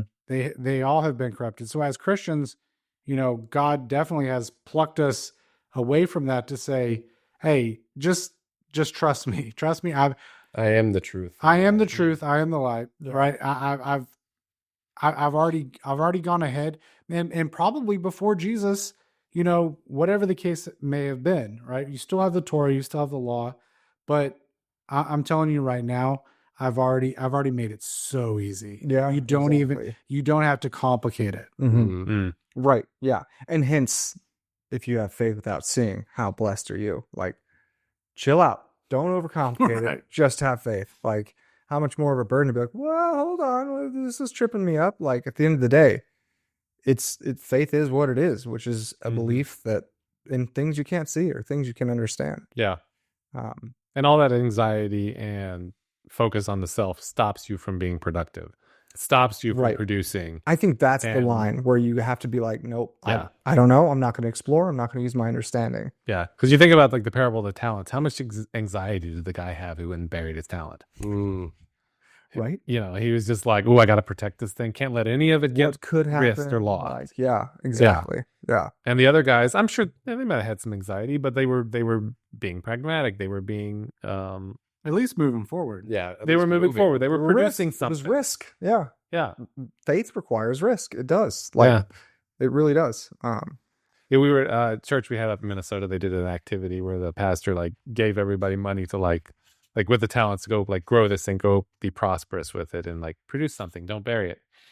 I lost the money. Whoa. Like, he It was physically. like $10. Oh, Yeah. dang. That's Yeah. interesting. Oh, Yeah, I Straight bought to the something at a casino garage with sale. the- I bought something at a garage sale and ended up selling it for less. nice. Yeah. It was not the. At least you didn't go to the casino and just spin it all on No, black no. or red. I'm investing in the kingdom. Yeah, house always wins. The house always wins. I guess faith. You got some faith, man. Who knows? Maybe God goes. I mean, I think I'd feel safer at the casino than with that snake. Yeah. Okay. That's fair. That's right. Yeah. But Especially don't tempt God. sometimes people mix the both, which is really dangerous. Mm. So here's a question for you. Since we're on the blasphemous, potentially heretical topic, Do it. I'm just curious what you guys think. Do you think when Jesus was of age enough to know that he was, had self-awareness, do you think he knew he was God? Or do you think that he didn't really know until God came down and said, "This is my son in whom I'm well pleased," and the Spirit came down on the dove? Do you think he knew he was God? Do you I mean, he clearly knew something when he was 12. There Right, was at the something temple. there. I don't know, man. maybe like- it's just a little kid who was Because interested. okay, and knew if this is my- you think about it, like if we were talking about this the other day, like was Jesus created by God, or was Jesus in essence a portion of God that was cut out or taken out and sent down to earth to die? Whichever, Interesting. I think you even said that, like a portion of Probably. his essence was. I don't have real knowledge. It's just thoughts swimming around. If he was born with full knowledge, would he really be having the human experience? And was part of him being on earth having the human experience Interesting. of like going through with amnesia? And like if you, from God's perspective, if you created these beings, you saw all they'd been through and everything, wouldn't you, I think you'd want to put yourself in their shoes? Yeah. And that means going through life. That means hardship. That means seeing your dad die. That means all those things that happened to him, being a carpenter, working, going off to Vocation. Great Britain, like he did in that 12-year gap 18-year gap. Yeah, I like Yeah, that theory. Egypt. He went to He Egypt. went to Egypt and studied a lot. Great Britain. Oh, there's people who believe he went to Great Britain and India as well. They say he went. He was to Greece, globetrotting. studied in He Greece, was globetrotting. went up to Egypt. But yet, during all that time, he was still sinless. That's the yes. I He had know, to be that's the unblemished. tricky thing. Is like if you didn't know you were Jesus, but you were just became aware of it at a certain age. I think What he had a prevented level you of from- guidance. But that also makes it even more like Or did powerful God- because like because he was tempted. Yeah. We know that he received When- but temptation when was he from the tempted? devil. He was- by the devil when he went into the wilderness. after the Spirit came on Yes. to him. So what if? Oof. I don't know if I believe some this. divine Just so revelation. everyone says it could be blasphemous, could be heretical. What if, as a thought experiment, Jesus was human, like us, and God chose him? Like, you're going to be the one that I put my Spirit on. And so whenever we speak to God being the Son of God, that verbiage started after the Spirit of God went into him. Because to my understanding, no one else had the Spirit at that point. Like the Spirit of God fell on them, but like you didn't have the Holy Spirit. There's instances of the Holy Spirit being, or a Holy Ghost being mentioned. Right. But in the not Old like Testament. each of like everyone. Not had it. Pentecost level, no. Right. Where everyone has access. So maybe this was like a foreshadow to that. Hmm. And God put his Spirit into this man. You are my son in whom I am well pleased. Starting from that on. Because that's whenever he was tempted. That's whenever all this. I think that's pushing in definitely into heretical territory. Like we need to we might need to get our stones out. I'll go ahead and throw it back to John the Baptist jumping in the womb. Right. Okay. Yeah. No, that's So Well, and it also like there's enough language where he's like he was there from the beginning, and then I mean, for the multiple reasons that Jesus had to die on the cross. I mean, everyone points to like salvation, forgiveness of sins, being the lamb, all that kind of stuff. But another big part of it was ending the old covenant. yeah.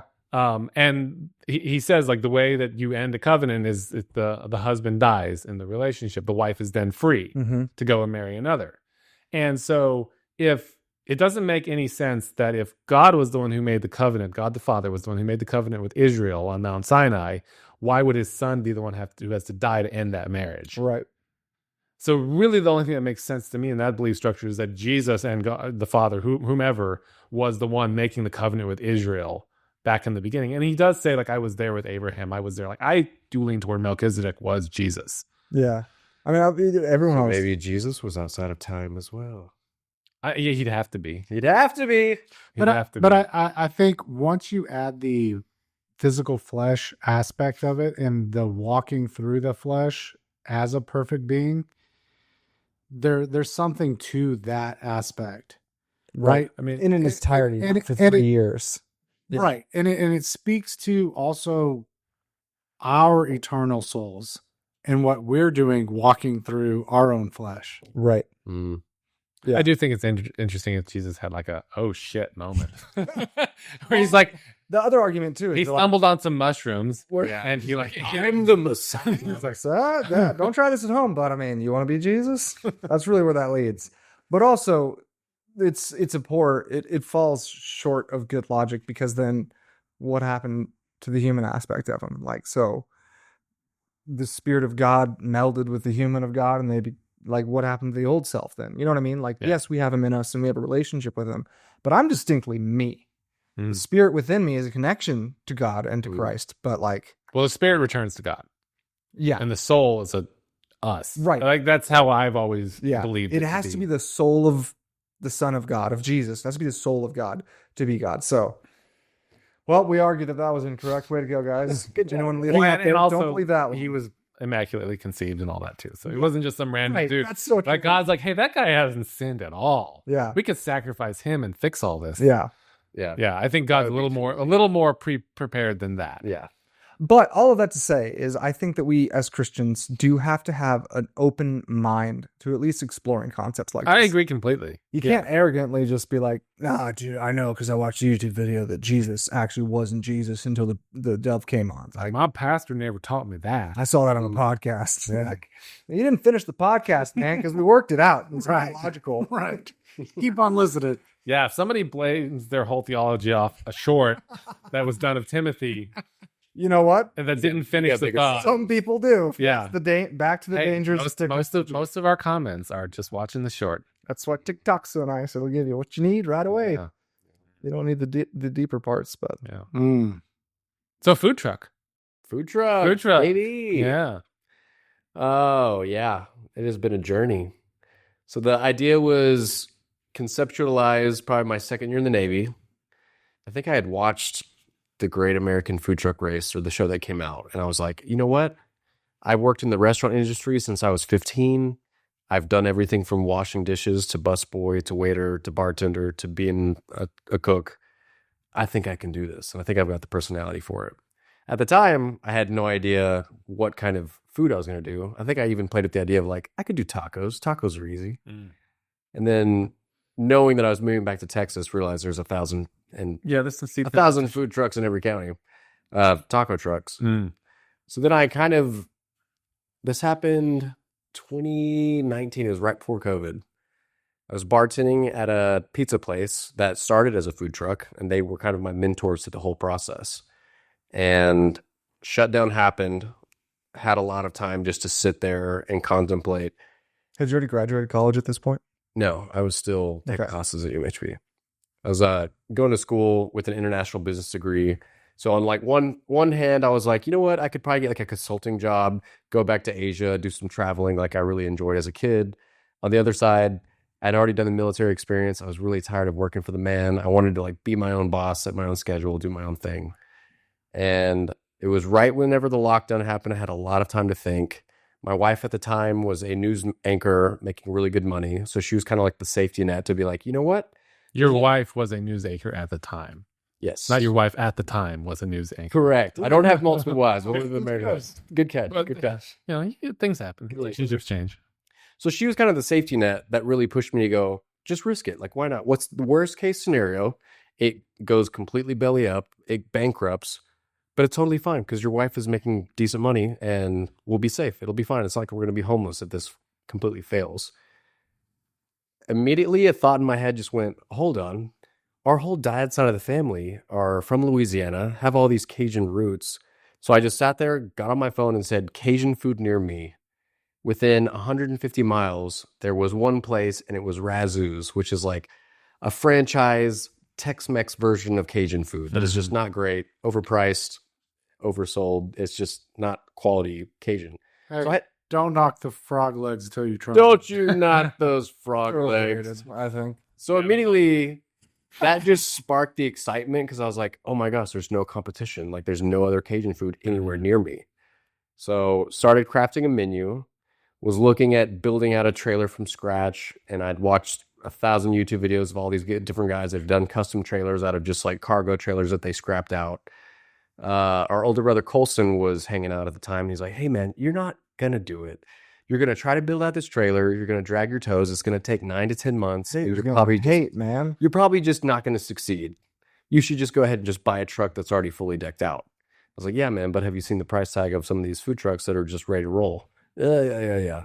So he actually sat and watched Facebook Marketplace for probably 3 months straight. Is this Colson? This is Colson. Nice. Oh, And he found shout out. the food truck that I currently use. It was in Tyler, Texas.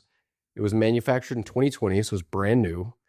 It sat on Facebook for probably 3 weeks, and he just kept seeing the price go down and go down and go down. And I had already had this threshold of a budget of like, all right, babe, we're not going to spend more than this to get this business going, because if all else fails, I don't want to have pumped so much money into it. He calls me up and was like, hey, man, I just saw this food truck. They just lowered it down to $22,000, which was kind of in our ballpark of what I wanted to spend. With all the appliances and everything. Everything was turnkey, ready to go. Nice. It was a couple out of Tyler, Texas. They had bought it thinking they were going to do brisket sandwiches and coffee.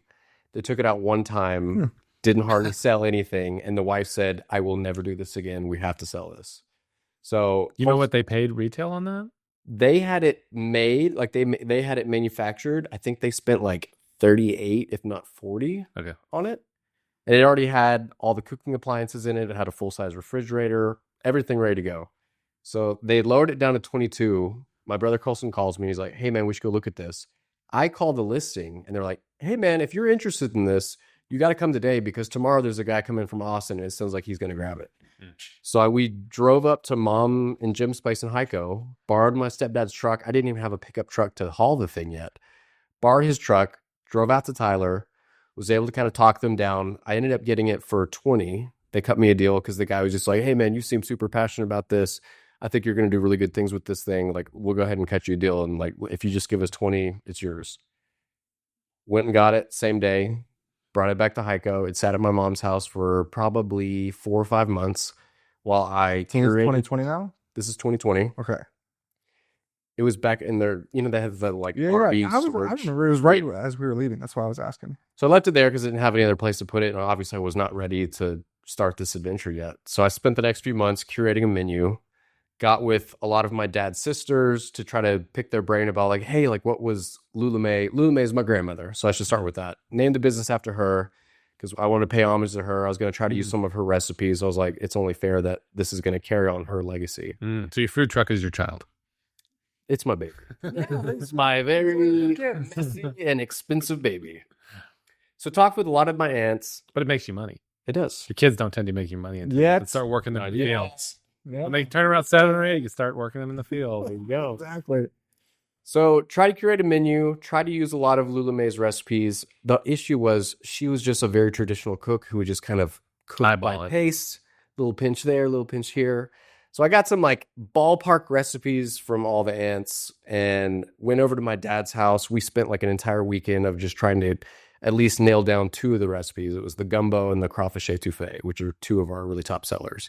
To my recollection, they also needed some like beefing up for customers because I mean, she let in kids. Correct. She was making enough food for them, which is a lot of rice and not a lot of meat. She was So- doing a lot of just bare bones cooking, like, hey, we're going to make it stretch as far as we can. And I By knew beefing, you need more protein. more protein, more ingredients, Yeah. more seasoning, more taste. Yeah. So me and Dad cracked the code on those 2 recipes where I felt confident enough of like, hey, even if I opened right now with these 2, I think people would come out and support. Spent another couple weeks working on the boudin recipe. It was just a recipe that I had from Uncle Larry. Had like a friend that had a recipe, and then I also found like 3 other recipes online that I really liked, and I kind of mix and match stuff from them and came out with that. So we started off with just 3 menu items. It was gumbo, crawfish étouffée, and boudin balls. Fast forward, probably it took me about 2 months to get all the permitting and the licensing, got the food truck wrapped with all of our logos and stuff like that. Quickly realizing that starting a business is a ton of work. There's so much stuff behind the scenes that people just don't realize when it comes to getting permits, to setting up your sales and use tax, to just getting legally able to get into position to sell. So it was probably about a 6 to 7 month process before I was actually able to open the door. It started off very slow, and I was just very quickly just kind of like, oh my gosh, what have I done? At least you gave it more than one day, like the people you bought Yeah. the truck from. Exactly. It wasn't brisket and coffee. But I quickly was like, oh, I get why they thought that. Because like I was open for a couple months, barely making by, barely even covering the cost of goods that I was putting into it. Definitely not making enough money at all to pay myself anything. Everything that I was making was just getting put right back into the business. A few months go by, slowly building traction. I had already kind of built like a network of people in our community from bartending at the pizza place where I told you the guys were kind of like my mentors that they started as a food truck.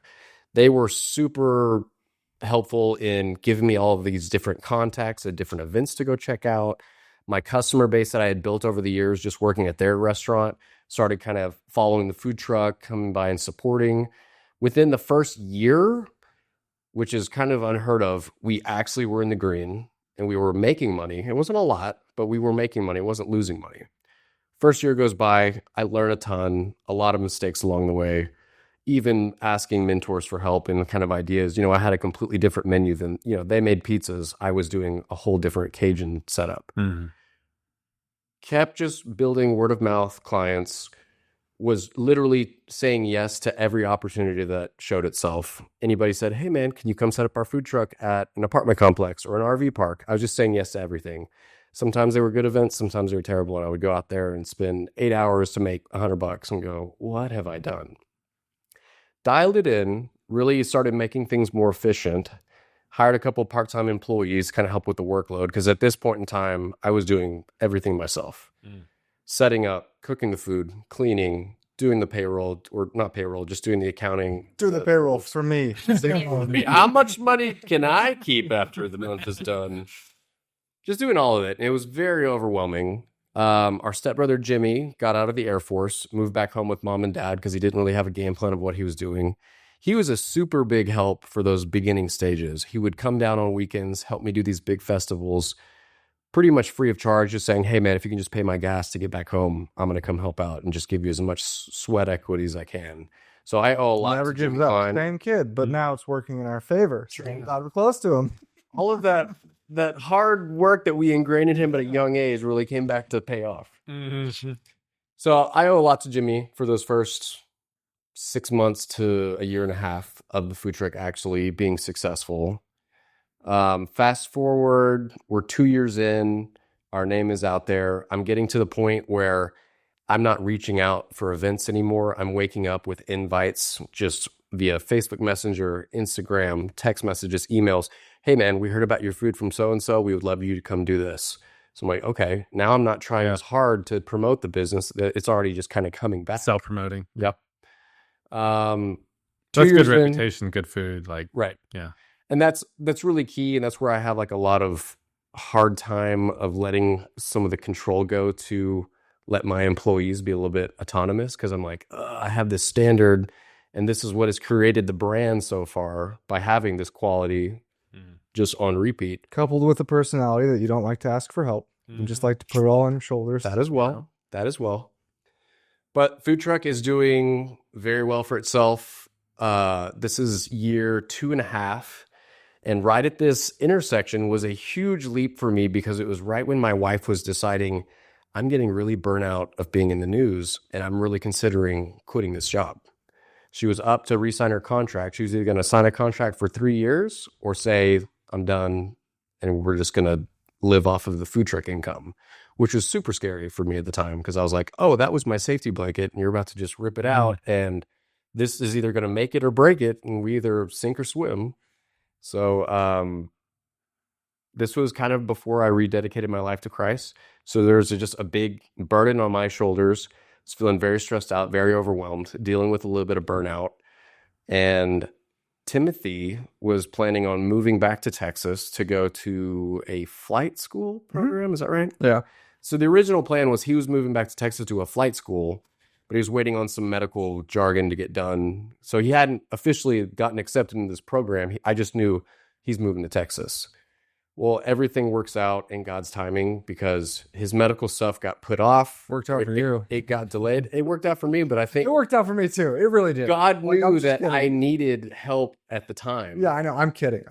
And Timothy also didn't have another job lined up and had already committed to like, hey, we sold the house. We're moving to Texas and I don't have anything lined up. Can I come help you with Lulamaze? And I'm just thinking in my head, like, what a perfect timing thing. Not even giving credit to God at the time. I'm just thinking, what a coincidence. Timothy's moving down to help out right when I need someone to like really help get this thing going. So he moves down. We work on the truck together for, how long did we do the truck before we actually did the courtyard? That would have been Mortar. before the courtyard. Yeah. When did the courtyard open? I got there in September. So almost like, September 23. almost a year. Anyway, Timothy worked with me for Yeah, because it was right before you opened. Yeah. Yeah. almost a year on the September to food truck. October Um, of the next year.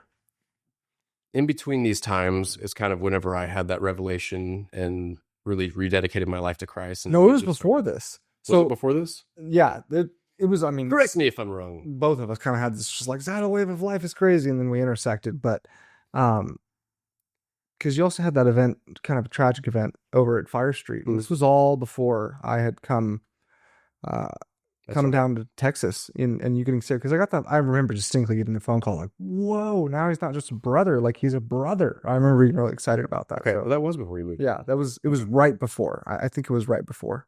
So I guess at that point in time, it was an answered prayer, and I did give the glory to God for you just having the circumstance of him coming back down to Texas to Yeah. help out. Maybe not whenever Jimmy was helping. Maybe that was. Yeah, that's probably that's what it was. The universe worked it all out, baby. Yeah. So Timothy ends up moving to Texas. Manifested it. Joins the food truck team, Lulamaze. We worked together for a hot minute. Already kind of like noticing that things were getting like a little sticky just between our relationship. It's very hard to run a business with your brother. Just personal things get in the way quite often. But a new opportunity arose and we were trying to think of different ways to scale the business. Were we going to start packaging some of our boudin balls and putting them in grocery stores, or were we going to start trying to maybe push our seasonings and just kind of maybe go different routes rather than just food sales? It was exciting though. Yeah. It was exciting, fun. but also like we just kind of didn't know where this was going to go. Basically, there needed to be a pivot. Micah had gotten to the point now where he had built a boat that he didn't think could float, to the point where there was so much, Hitting a ceiling. like he was hitting the ceiling, that there needed to be some sort of pivot for sure, especially if there was going to be room for two of us. Like That was a big part of it. Is we were doing well enough for me to pay myself a decent salary to pay all my expenses and just be comfortable. But whenever he came on full time, we were not at the point to say, hey man, I can offer you this salary for you to take care of your 3 children Yeah. and your potential mortgage that you're going to be having. Yeah. So we knew that there had to be a pivot somewhere. And I remember it was in February. I don't remember the exact date, but it was after a church service at our local church. The pastor, rather than having a sermon that day, decided, hey, the Holy Spirit is telling me right now that we're just not going to preach what I had in mind. And I'm going to go to each person individually and anoint their hands with oil and pray prosperity and abundance for every household in this church. Yeah, his favor. And ever since that day happened, it was like to a T. I can even look back on our sales transactions and just see our sales almost doubled. It was pretty wild. Yeah. It was crazy. Almost to the point where it was overwhelming, where I was like, oh my gosh, like how are we going to keep up with all these events? We ended up hiring a couple more part-time employees. This other opportunity presented itself where there was a open air food court that a landlord had just finished out, and there was a food stall that was available to rent. So that meant perfect next level, like the perfect setup. We could have the food truck going to events and then also have a brick and mortar spot that could be open as well and have more of a set schedule to sell food. So I think we prayed about it. We talked about it a lot. At this time, we were like, hey, man, we'll just be 50-50 partners and we'll just kind of go in on this and do it. So after a lot of prayer, and I felt like God was just swinging that door wide open, signed the contract for a 3-year lease, started getting everything together, put a bit of money into opening the brick and mortar. And then probably, it was 2 weeks.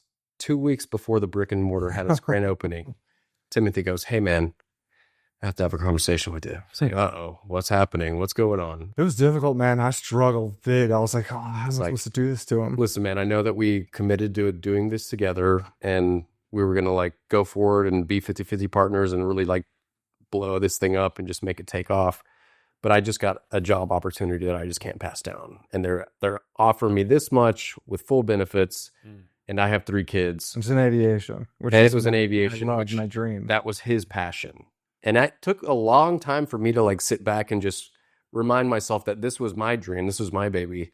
He was just kind of along for the ride for this season of life, which I very much needed at that time.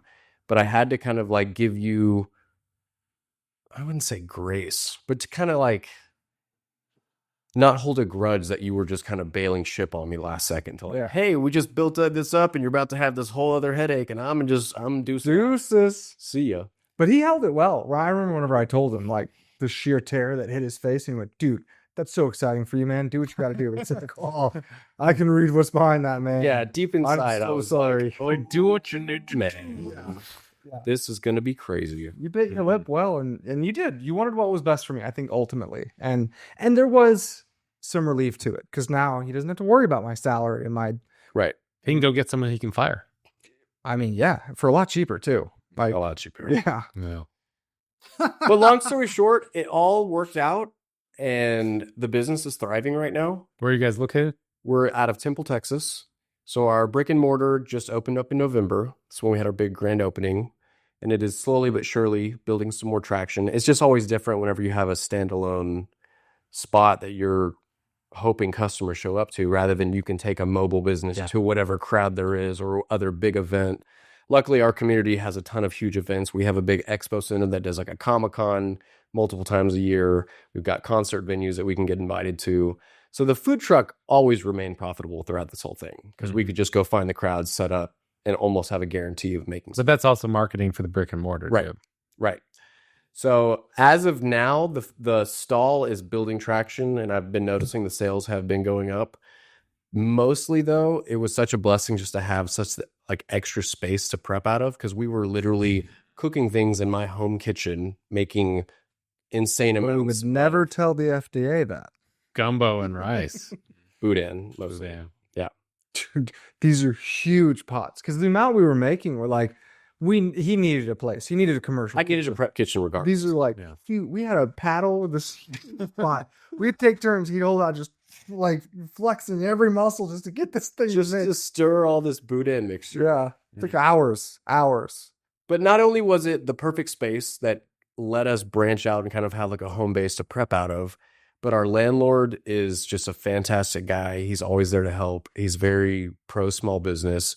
He is a believer. So like whenever I even remember like telling him like, hey man, before we sign this contract, like we got to go pray about this and like really talk to God about this to see if this is the right move. And he was so on board, was just like, oh yeah, I support that 1,000%. Like, definitely do not do this unless you feel like this is an opportunity that he wants you to have. Out of it, landlord ended up gifting us a giant industrial mixer that was probably valued at like $16,000. No more going down the Boudin River. And he just happened to have it in a warehouse that was collecting dust, gifted that to us, helped us with a bunch of signage, just was a huge help along the way. And from start to not knowing what I'm doing to now confidently having employees that I can trust to kind of maintain quality control and the customer service aspect, it has just been a night and day difference from like when we started to where we're at now.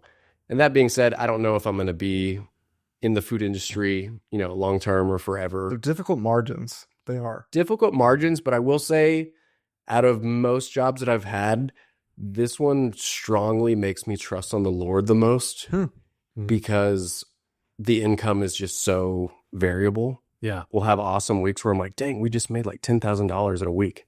And we'll have another week where it's like, dang, we only made $400 this week. How am I going to pay my employees?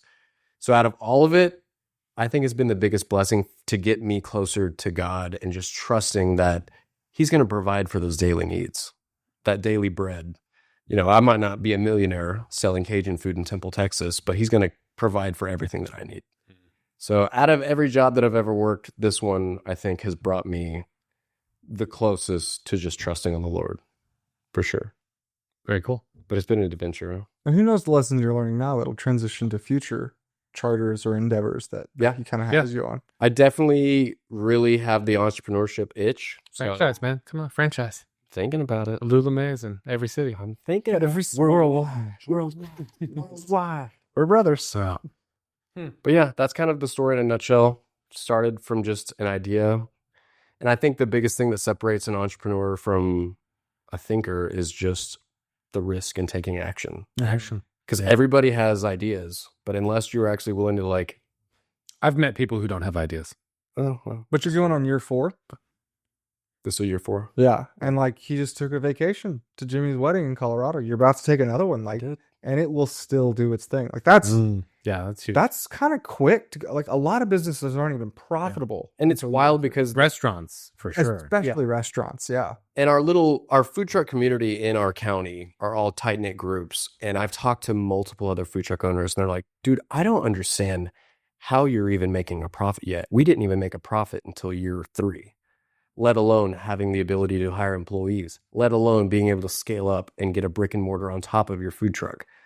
And I have to just sit there and be like, guys, it's not me. Like, I'm not doing any of this.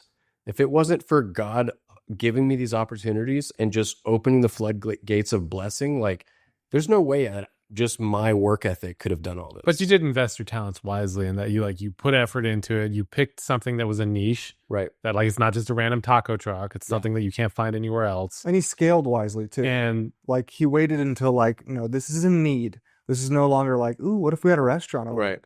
You waited until it was like, we can't. We were busting at the seams. Yeah, and you needed waited more space. Yeah. And then also it sounds like you're the type of person who's a bit of a perfectionist where like you make sure it's good for the customers. Like you put the quality control into it. Oh yeah. And that's a huge factor. But it's been a wild ride, man. I don't regret any of it. I definitely have had some sleepless nights, and the entrepreneurship life is not for everyone because it's not like you don't just show up to work. Your brain just never shuts off about it. Like I'll be laying in bed at night just thinking, how can I optimize this? How can I make this better? Yeah. But I wouldn't trade it for a 9 to 5. Yeah. I'm not the kind of personality that can sit behind a cubicle and just type out some spreadsheets. That's my job now. We'll be replaced by AI shortly enough. Yeah. But yeah, man, it's been a wild ride. And it's just been really cool to see the thing progress and almost like take like on like a form of its own. Yeah. Like it started as me, but now God is just making things happen. I'm not even trying. And it's wild. Sometimes I'll wake up and I'll be like, oh, I have 5 different events for this date. And I'm going to have to tell someone no because everybody wants this food truck out. It's crazy. And it's also really cool to be able to share that. I had all the aunts come by the food stall after we'd opened it, and they got to kind of see the legacy and critique the food, and they gave me the thumbs up. They're like, well, it's not Lululemons, but yeah, that's close pretty enough. proud. Yeah. Yeah. So I feel really proud about it. I feel like I'm carrying on her legacy in my own way. And yeah, It's been And fun. you're still tweaking it. That's what I like. We were even having discussions on the way here of ways you're making it better and ways you're making processes better, fresher and nicer, and like gets right to the customer. So it's I don't know, man. You did good. Proud of you. All right, Still doing I'm good. excited to see Still what doing comes it. next. Still doing it. Still doing it. All right, automatic. well, If anybody's ever driving through Temple, Texas, come see us at 1150 Canyon Creek Drive. Nice. Dude, a plug. I was saying you gotta get a plug for the episode. That was good. All right, guys. Well, thank you. This has been a Yeah, that was so much fun. Thank you. See you guys. Perfect.